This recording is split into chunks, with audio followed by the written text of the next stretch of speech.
Welcome to Professor Cosmo's Sleepy Science, where gentle stories bring the wonders of science to life.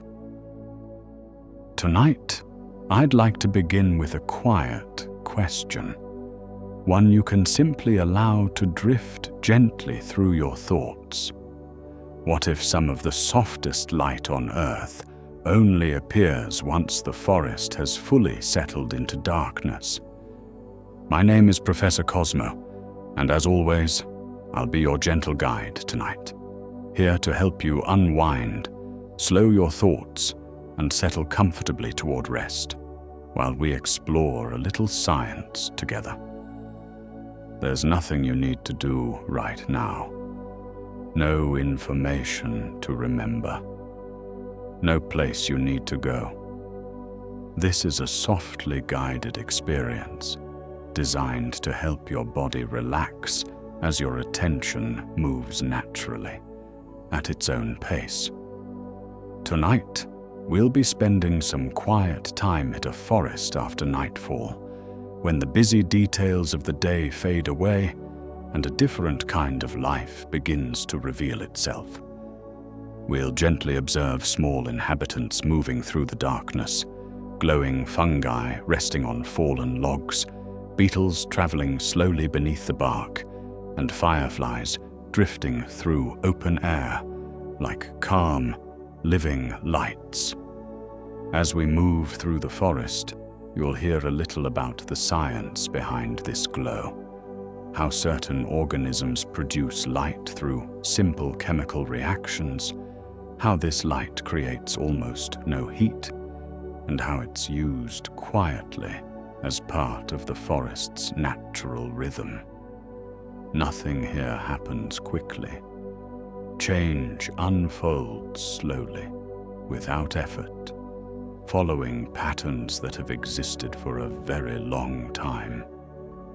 You might already begin to notice a gentle slowing within yourself, a sense of being supported as everything around you continues steadily and safely on its own.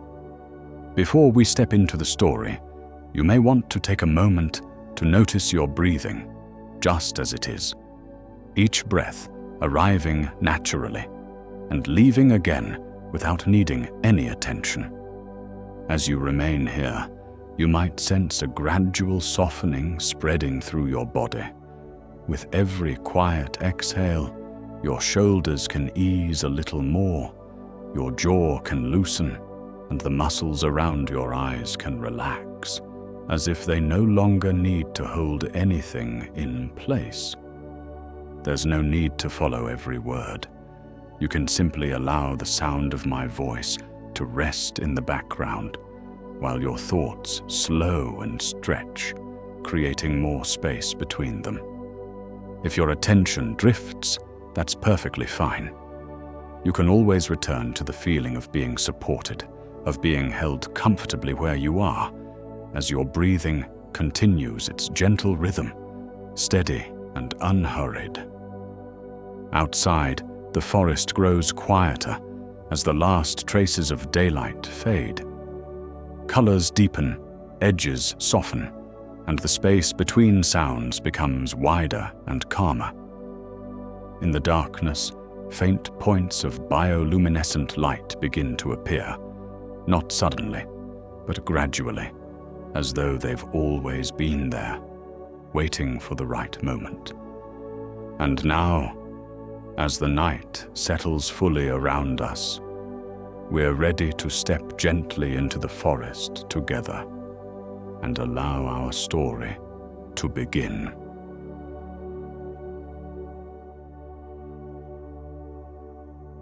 As night settles over the forest, the remaining light from the day thins quietly, slipping away between the trunks and branches without ceremony.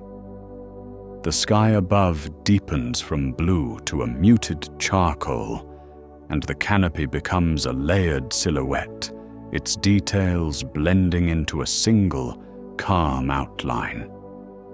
Leaves stop catching the light, and the forest floor darkens into a soft mosaic of bark, soil and fallen needles, each surface absorbing what little brightness remains. Sounds change gradually rather than all at once. Some fade into the background, while others become more distinct, standing out in the growing quiet. The air cools slightly, carrying the scent of damp earth and decaying wood, reminders of slow processes unfolding close to the ground. In this deeper darkness, small points of light begin to reveal themselves. They do not appear suddenly, and they do not compete with one another. Instead, they emerge gently, as if the forest is allowing them to be seen now that everything else has dimmed. Along a fallen log, soft shapes resting on the wood begin to glow faintly, outlining the curves of mushrooms growing in clusters along its length. The light is steady and cool, held within the living tissue itself, produced through chemical reactions that release almost no heat as they unfold. Nearby, the edges of damp bark catch a similar glow, tracing slow, uneven paths where moisture lingers and microscopic life continues its quiet work. These lights do not pulse or flicker with intention. They remain constant, following rhythms shaped by chemistry rather than awareness. As the eyes adjust to the darkness, more of these subtle glows become visible, scattered low across the forest floor where fallen leaves gather and roots press close to the surface. The forest does not respond to the arrival of night by changing its behavior. Growth continues. Decay continues. Life moves forward at the same unhurried pace it always has. What changes is only what can be seen. In the absence of daylight, the faintest light gains presence, revealing forms that were always there but rarely noticed. The glow remains close to the ground, hugging logs, soil and shaded hollows, never rising far into the open air. Above, the trees stand motionless, their branches forming dark corridors that frame the softer light below.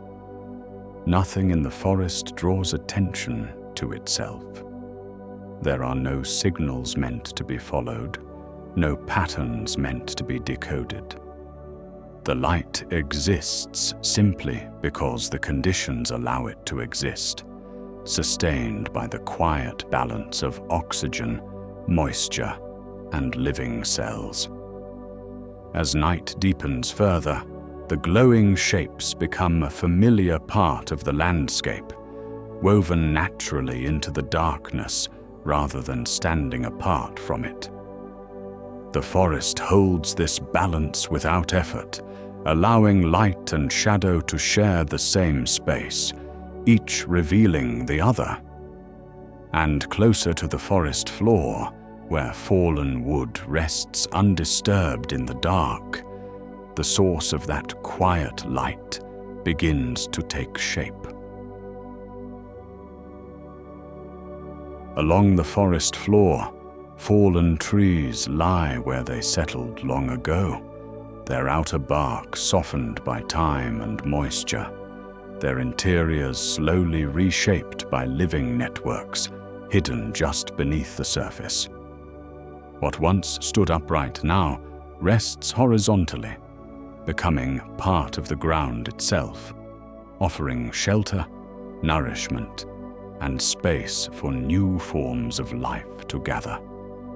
Across these weathered logs, clusters of fungi spread quietly, their pale caps and delicate stems forming gentle curves against the darkened wood.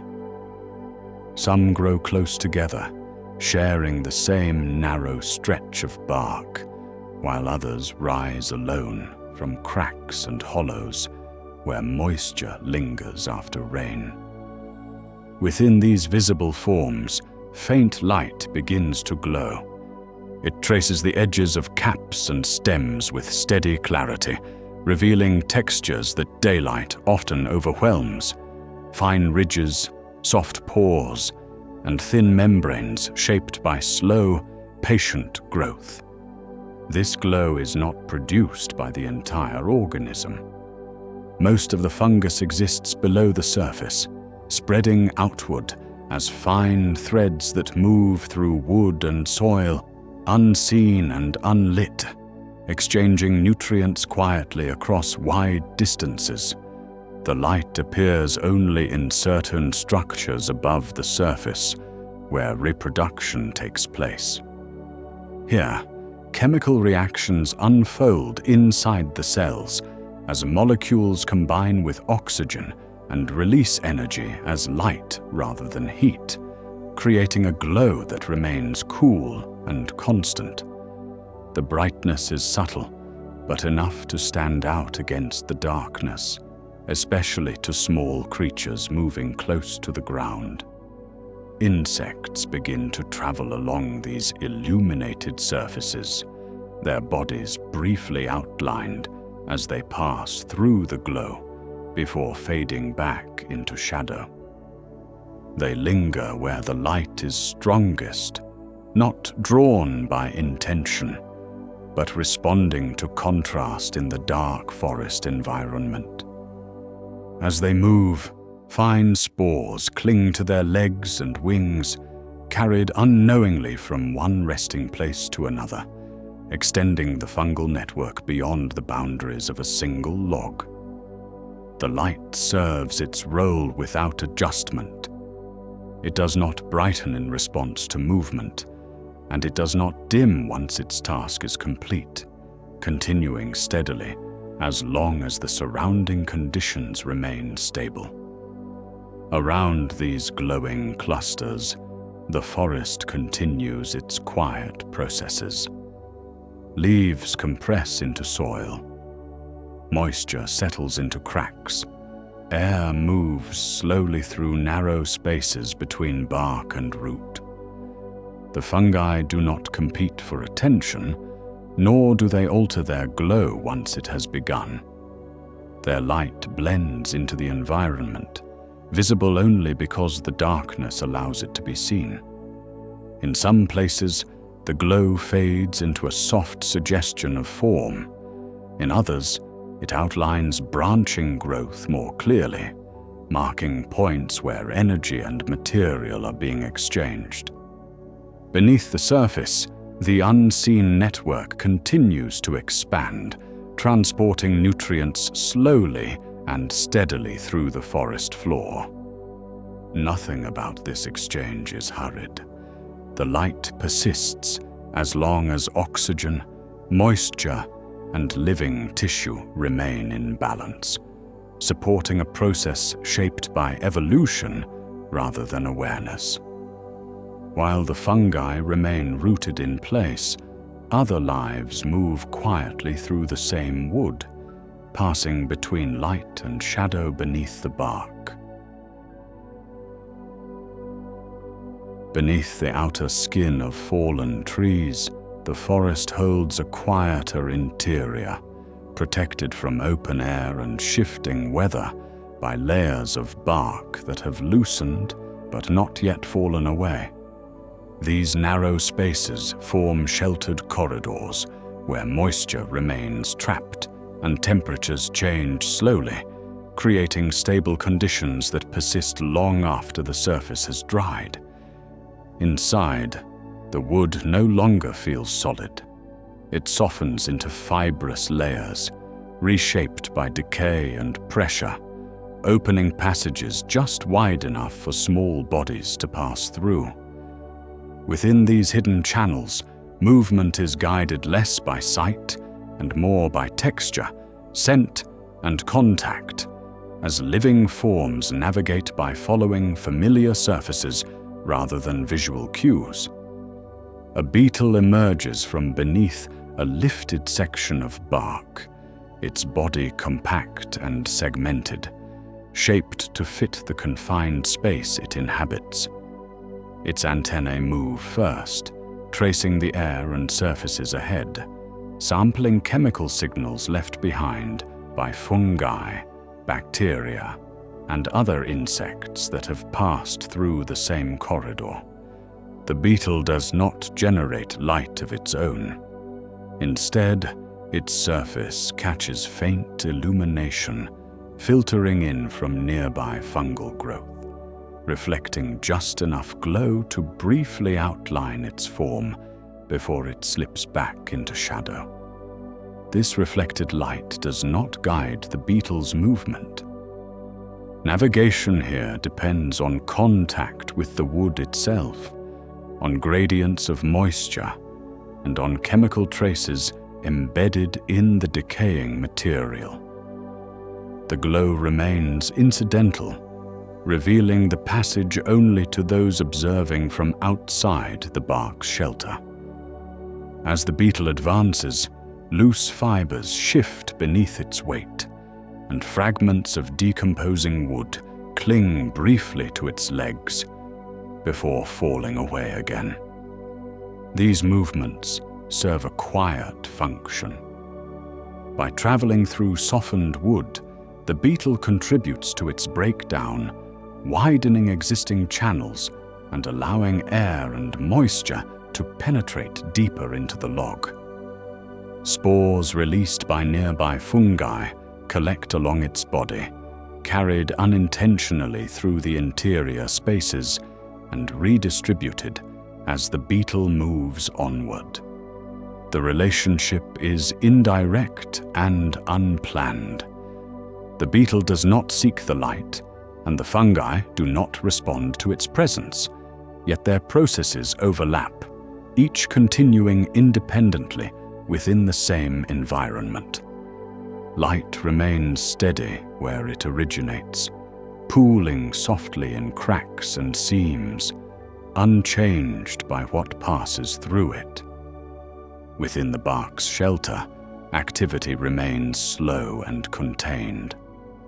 Other small organisms appear briefly along the edges of the glow, then retreat again into darker channels, following paths shaped by decay rather than illumination.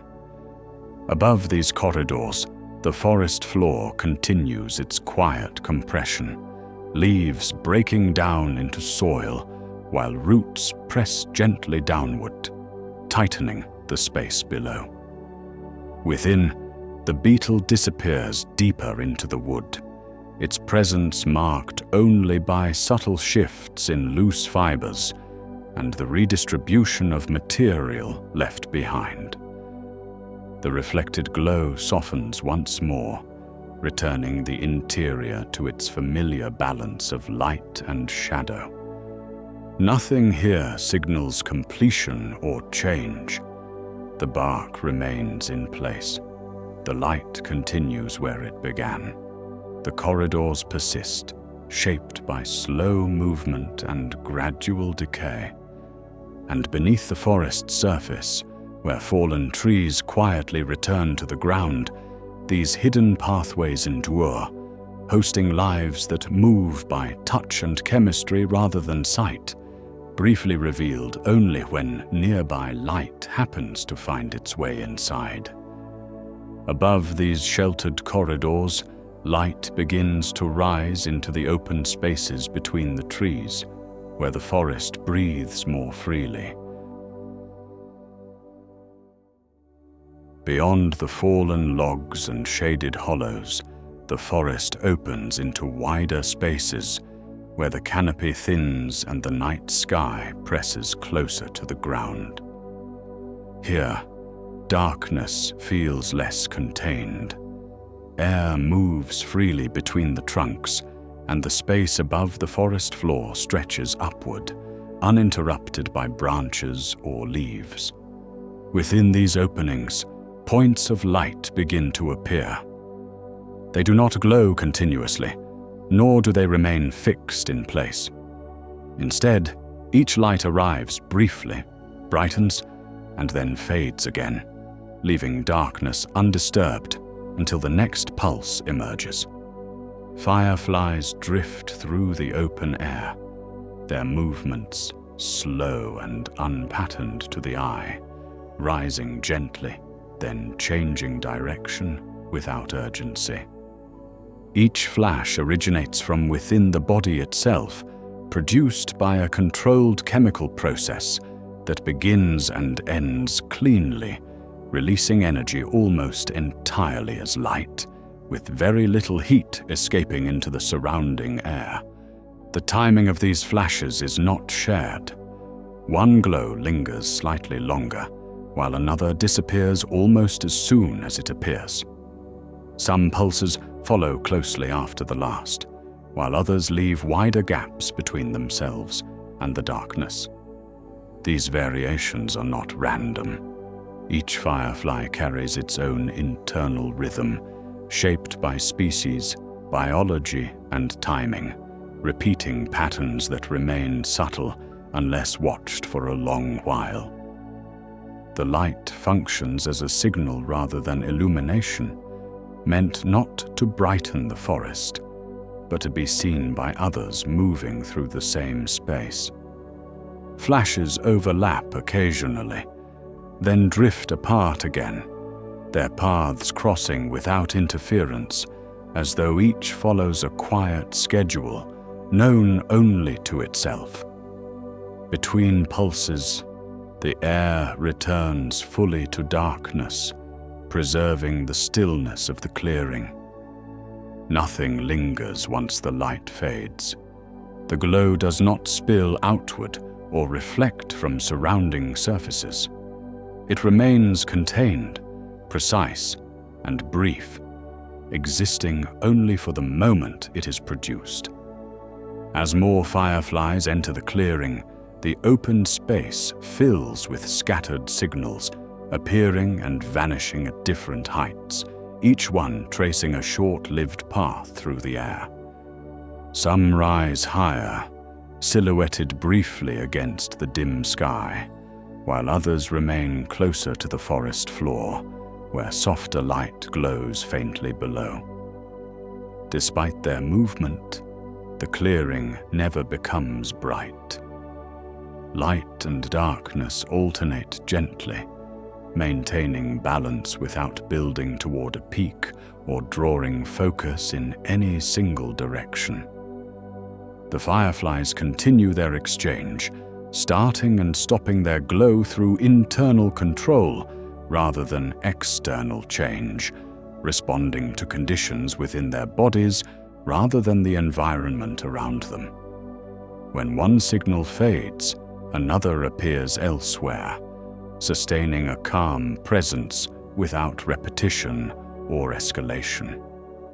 Over time, the rhythm becomes part of the clearing itself, woven into the quiet movement of air and shadow. Fireflies drift through the open space, their light appearing only when needed, then disappearing again, leaving the forest unchanged as the night continues to hold its quiet shape around them. And as these brief signals fade back into darkness, the forest's light returns to the ground, gathering quietly beneath roots and soil, where movement slows almost to stillness. Beneath the forest floor, light does not rise or drift. It remains close to the ground, held within layers of soil where movement is minimal and change unfolds slowly. Here, roots press outward and downward, threading through compacted earth, shaping narrow passages where moisture settles and remains. Between grains of soil, life continues at a scale too small to be seen easily, carried by thin films of water that coat every surface. In these damp spaces, faint light appears without pattern or signal. It does not pulse, and it does not respond to its surroundings. Instead, It emerges softly as a byproduct of chemical processes unfolding inside microscopic cells. Bacteria embedded in the soil glow briefly as part of their metabolism, releasing small amounts of energy as light while breaking down organic material. The glow is weak and scattered, never gathering into a single source, but appearing in isolated patches where conditions allow it to persist. Here, light serves no purpose beyond its own occurrence. It does not attract, communicate, or guide. It simply happens, continuing quietly as nutrients are processed and recycled beneath the surface. Around these faint glows, roots continue their steady expansion, absorbing water and minerals, altering the soil structure as they grow. Fine root hairs brush past illuminated patches, unaffected by their presence, while fungal threads weave between them, linking distant areas of the forest floor into a shared network.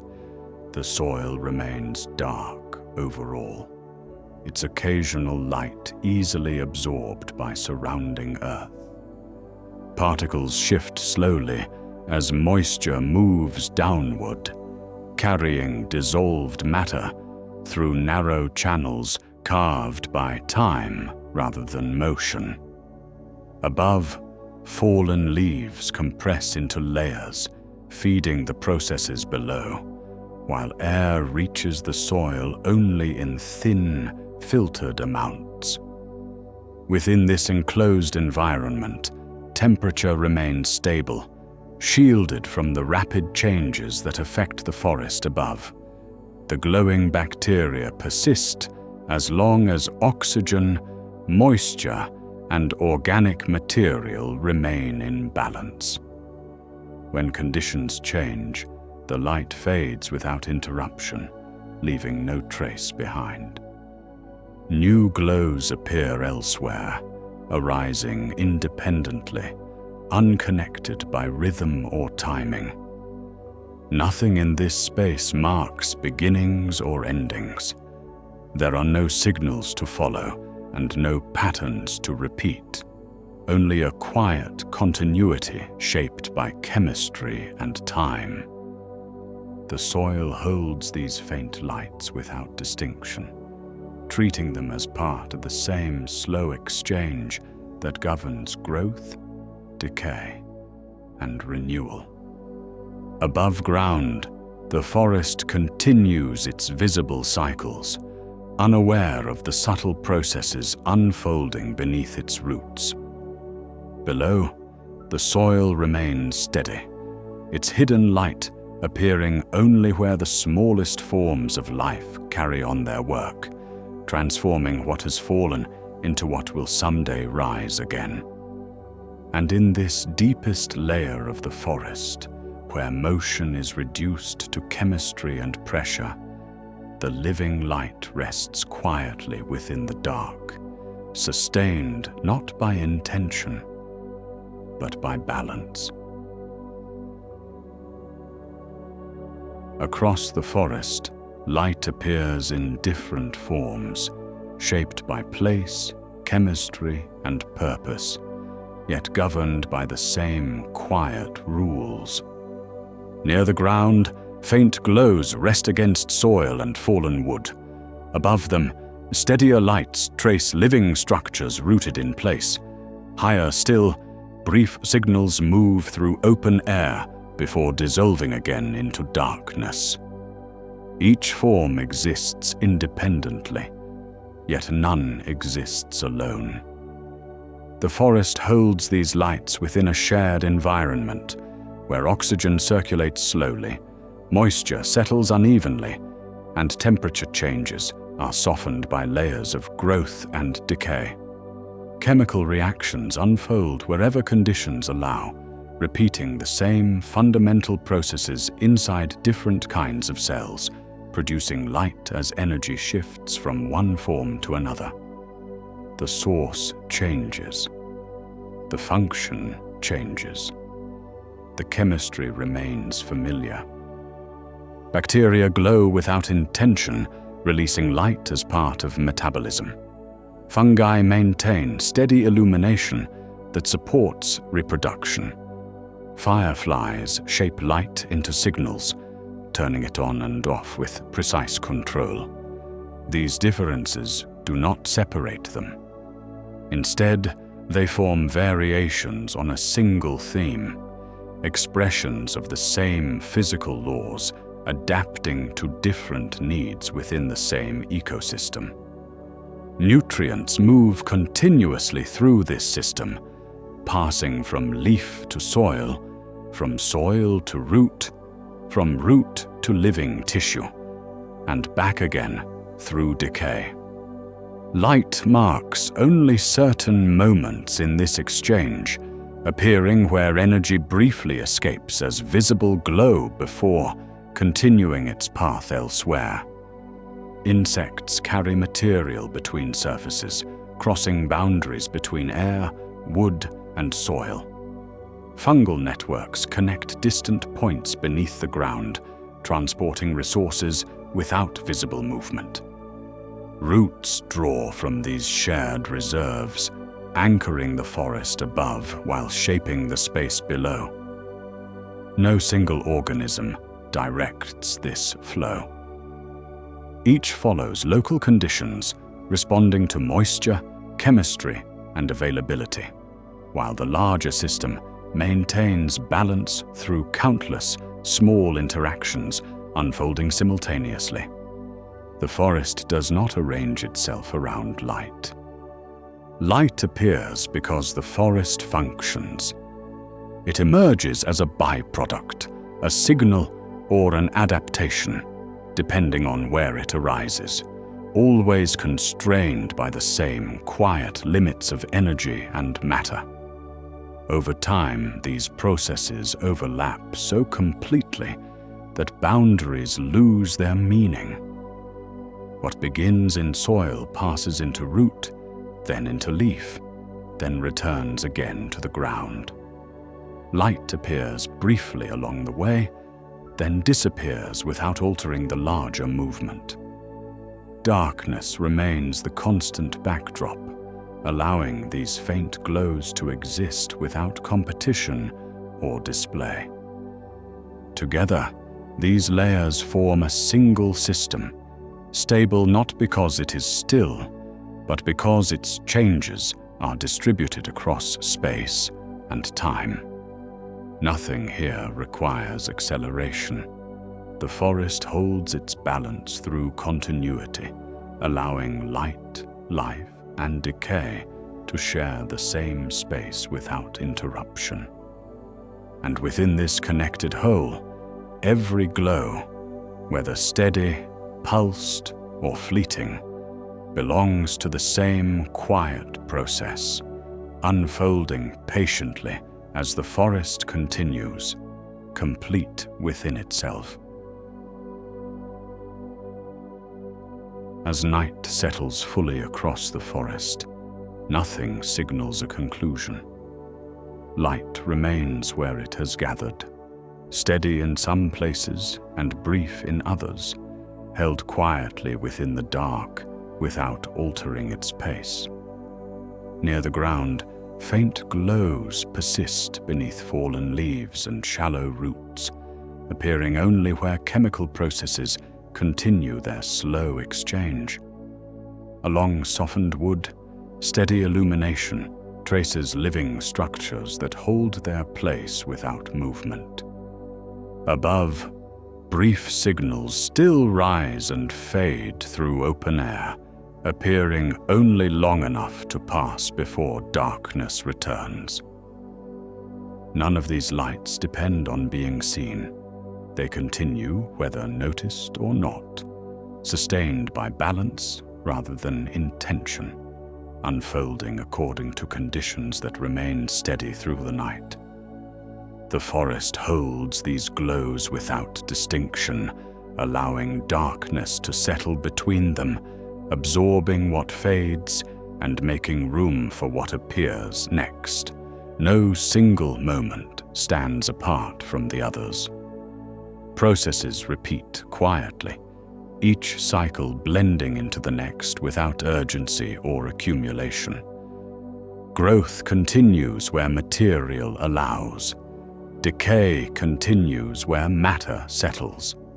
Exchange carries on beneath the surface, unseen and uninterrupted. Light appears only as a brief release, a small passage of energy returning to the larger flow, moving through soil, wood, and living tissue. When one glow fades as conditions shift, another emerges elsewhere, taking its place without announcement or change in rhythm. The forest does not alter its course as the hours pass.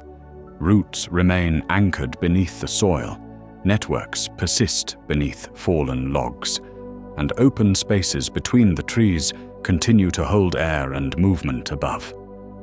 Nothing here seeks completion. Nothing reaches a final state.